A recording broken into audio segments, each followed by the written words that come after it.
저는 살면서 몇 번의 무서운 만남을 경험했습니다.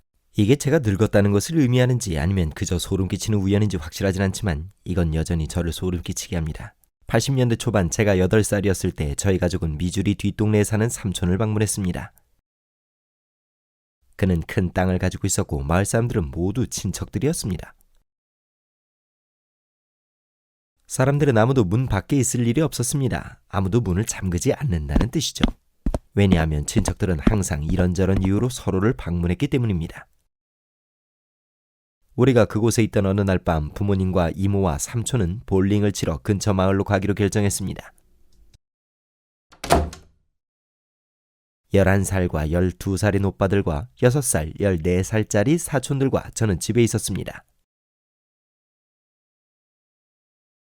어른들이 집을 나설 때는 아직 대낮이었지만 잠시 후 꽤 세차게 비가 내리기 시작했고 곧 어두워졌습니다.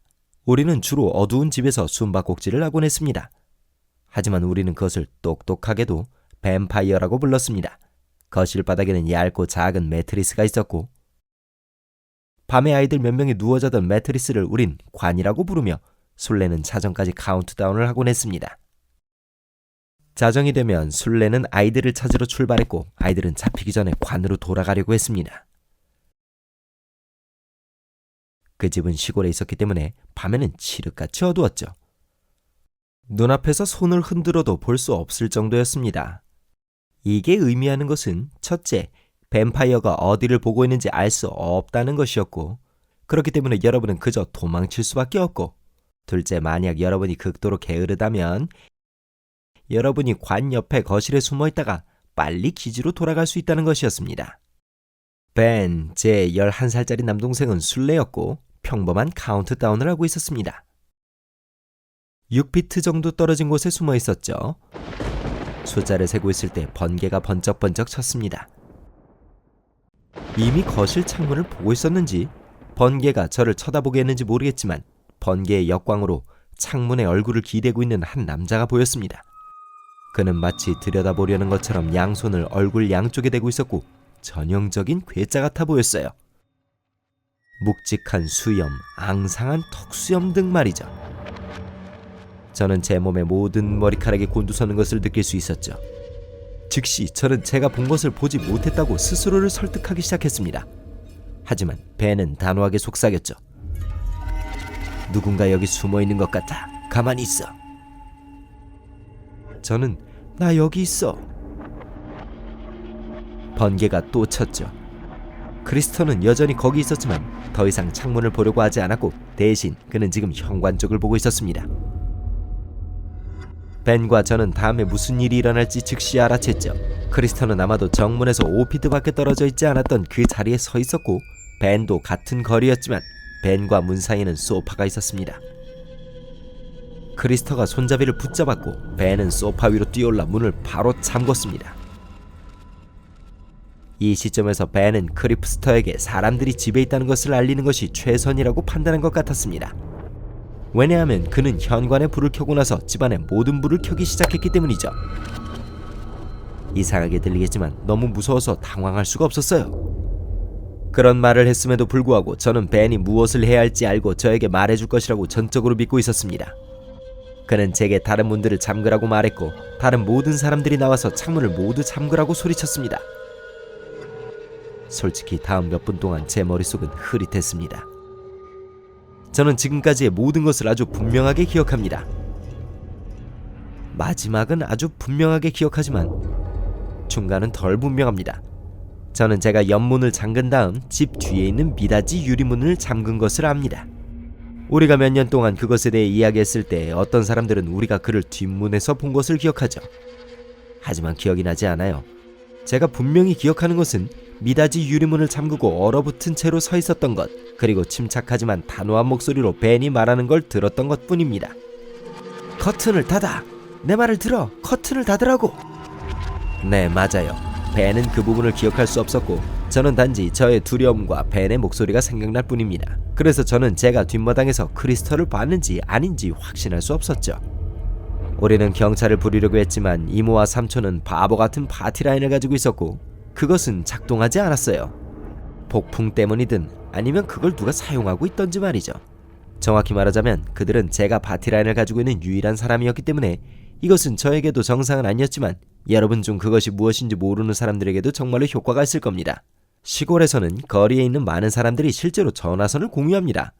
가정마다 각자의 벨이 울리지만 여러분은 전화기를 들고 이웃의 대화를 들을 수 있어요.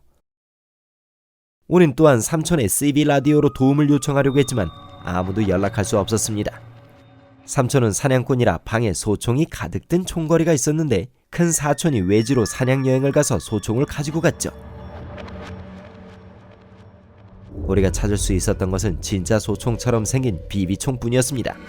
저는 그가 비비총을 들고 현관의 작은 사각 창문에 서서 망을 보고 있는 동안 벤이 저를 전화당번으로 스콧을 CB당번으로 배치했던 것을 생생하게 기억합니다.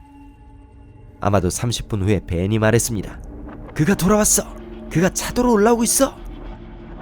나머지 사람들은 공포에 질려 있었지만 벤은 현관문을 열고 현관으로 나와 총을 겨누며 당장 여기서 나가! 라고 말했습니다. 그리고 나서 우리는 길 아래쪽에 살던 사촌 카일이 그거 비비초인 거 알고 있지? 라고 말하는 것을 듣게 되죠. 비록 카일은 겨우 15살이었지만 그가 나타났을 때 우리는 구원을 받은 것처럼 느꼈어요. 카일은 우리 이야기를 믿지 않았죠. 그가 올 거라는 건 전혀 몰랐지만 우리가 그에게 장난을 치는 것처럼요. 하지만 그는 부모님이 집에 오실 때까지 우리와 함께 있어줬습니다. 솔직히 부모님께서 집에 오셨을 때 무슨 일이 있었는지 우리가 부모님께 말씀드렸었는지도 기억이 안 나요. 하지만 경찰의 개입은 확실히 없었습니다. 우린 단지 여행을 계속했죠. 하지만 우리는 그날 밤에 대한 언급도 다시 하지 않았고 뱀파이어 게임도 다시 하지 않았습니다. 이어서 방금 벤과 얘기를 나눴어요. 첫째, 그는 계정이 없지만 모두가 그가 자신이 잘 처리했다고 생각한다는 것에 대해 매우 기뻐합니다. 둘째, 그는 그 이야기가 어떻게 그것을 기억하느냐에 대해 매우 적절했다고 말했지만 그 남자는 뒷문에 있었다고 말했죠. 우리가 이전에 그것에 대해 이야기했을 때 저는 그가 그 부분을 기억하지 못한다고 생각했기 때문에 저는 그것에 대해 조금 혼란스러웠어요. 그는 제가 연문을 잠그고 있을 때 우리는 크리스터가 뒤쪽으로 움직이는 것을 보았고 그래서 벤은 저에게 미닫이 유리문을 서둘러 잠그라고 말했죠. 그리고 이건 제 생각이지만 제게 긍정적이지 않으면 말하고 싶지 않아요. 벤의 말에 따르면 제가 뒷문에 자물쇠를 걸자마자 그 남자는 거기에 서 있었다고 했죠. 저를 쳐다보는 그 남자를 바라보며 저는 얼마간 거기 서 있었고 그때 벤이 저에게 커튼을 닫으라고 말했죠. 우리는 그 후에 또 한 번 더 그 앞마당에서 그를 보았습니다. 저는 이걸 쭉 기억해왔다고 생각했지만 제가 이것을 추가하기 전에 벤에게도 그것이 맞는지 확인하고 싶었어요. 거기는 긴 자갈 진입로가 있는 큰 앞마당이 있었습니다. 집으로부터 꽤 떨어진 진입로 한쪽으로는 제 사촌들이 작업하고 있는 차를 주차하는 곳이었죠. 우리가 보초를 서는 동안 우리는 크리스터가 차들 중 하나를 건드려 보는 것을 보았고 시동이 걸리지 않자 그는 집 옆을 지나가는 숲으로 걸어 들어갔습니다. 그 이후로 우리는 그를 다시 보지 못했죠.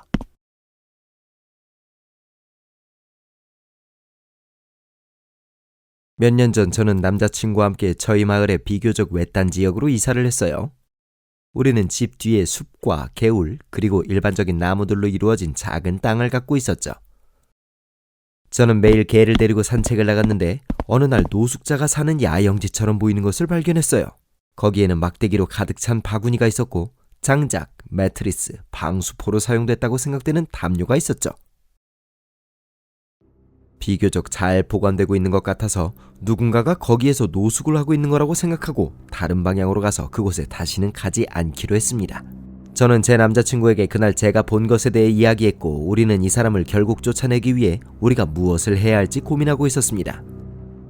왜냐하면 이곳은 우리의 땅이고 누군가 우리 집 근처에서 노숙을 하고 있다는 것이 불편했기 때문이었죠. 우린 몇 달 동안 그것에 대해 잊고 있었습니다. 하루는 제가 개들과 함께 그 지역을 다시 지나다가 호기심에 어쩔 수 없이 기웃거려 봤죠.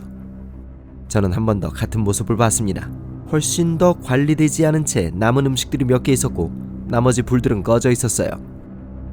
제가 남자친구가 집에 오기를 기다리던 그날 밤 저는 부엌에서 요리를 하고 있었고 숲이 보이는 창문을 마주하고 있었습니다.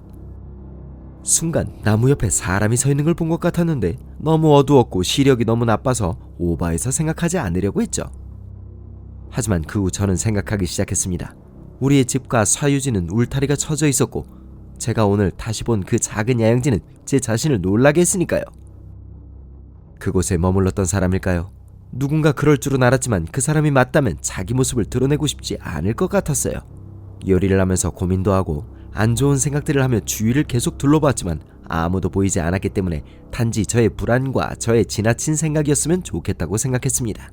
그때 뒷문을 두드리는 소리가 났어요. 뒷문에는 커튼이 쳐져 있어서 누가 노크하는지 볼 수 없었고 제가 서 있는 창문에서도 볼 수 없었습니다. 문으로 가서 커튼을 열자 아무도 없었어요. 그때 개들이 짖기 시작했는데 만약 여러분이 개를 키우고 있다면 여러분이 불안감을 느낄 때 개들은 여러분을 더욱더 놀라게 할 수 있습니다. 소리를 더 잘 들을 수 있도록 음악을 틀고 있던 알렉사를 껐어요. 개들이 창문 앞 방에서 짖고 있었지만 저는 아무것도 볼 수 없었죠. 저는 커튼을 완전히 닫고 개들을 진정시켰지만 저는 매우 불안했습니다. 갑자기 부엌에서 소리가 났는데 누군가 문을 박차고 뛰어드는 것만 같았고 개들은 다시 미쳐 날뛰기 시작했어요.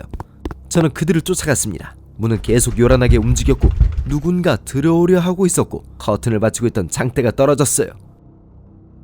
얼굴을 가리기 위해 하얀 마스크 같은 것을 쓰고 있는 한 남자가 보였습니다. 그는 계속 문을 밀어댔고 저는 그 시점에서 과호흡을 하고 있었어요. 제가 현관문을 벗어나면 그가 몇 초 안에 달려와 제게 다가올 수 있었기 때문에 저는 아래층에 개들을 놔두고 위층으로 뛰어 올라가서 화장실에 틀어박혔습니다. 저도 강아지들도 너무 무서웠고 뒷문이 계속 부딪혀대고 개들이 너무 크게 짖는 소리가 들려서 전 경찰에 신고를 했어요. 저는 그 소리들이 멈추기 전에 경찰에게 집 주소를 말할 수조차 없었던 것을 기억합니다. 그리고 그저 개 짖는 소리만 들릴 뿐 더 이상 때리는 소리는 들을 수 없었습니다. 저는 순간적으로 그가 들어왔다고 확신했지만 확실히 저의 2마리의 셰퍼드가 다투는 소리를 들을 수 있었습니다. 그리곤 아무 소리도 나지 않았어요. 경찰이 곧 도착했고 제 뒷문은 여전히 온전했으며 저는 그들이 밖에서 집을 수색하기 전에 아래로 내려오는 것이 무서웠기 때문에 화장실 창문을 통해 그들에게 말을 걸었습니다. 그리고 경찰들이 들어올 수 있도록 개들을 진정시켜야 했습니다. 개들이 몹시 흥분해 있었기 때문이죠. 저는 경찰들에게 숲에 사는 노숙자에 대해 말했습니다. 그들은 그 지역을 둘러봤지만 수상한 사람이나 어떤 것도 발견하지 못한 것 같았어요. 몇 주 후 저와 제 남자친구가 개들과 함께 그 야영지로 다시 걸어 내려갔을 때 아직 무언가가 남아있는지 확인해보기 위해서였죠. 그 물건들과 침입과 관련이 있을 가능성은 희박했습니다. 하지만 우리는 이것을 발견했습니다. 아까 말씀드렸던 하얀색 마스크인지 무언지 분간할 수 없는 게 나무에 걸려있어요. 장갑과 부츠는 우리가 개울가에서 발견한 가방 안에 담겨서 흠뻑 젖어 있었죠.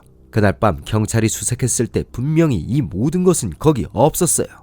야영지는 처음으로 확실히 버려진 것처럼 보였지만 우리는 경찰에게 사진을 보냈고 경찰관은 곧 다시 내려왔죠. 하지만 그들은 이 모든 증거를 가지고 있음에도 불구하고 아무 조치도 취할 수 없다고 했어요. 그건 아마도 성공적인 침입이 없었기 때문일 거예요. 우린 야영지에서 모든 것을 치워버리고 재빨리 가져다 버렸죠. 만약 뒷문이 뚫렸다면 어떻게 되었을지 누가 알겠어요. 저는 여전히 그것에 대해 걱정하고 있으며 전에 없던 훨씬 더 많은 해결되지 않은 불안감을 제게 남겨주게 되었답니다.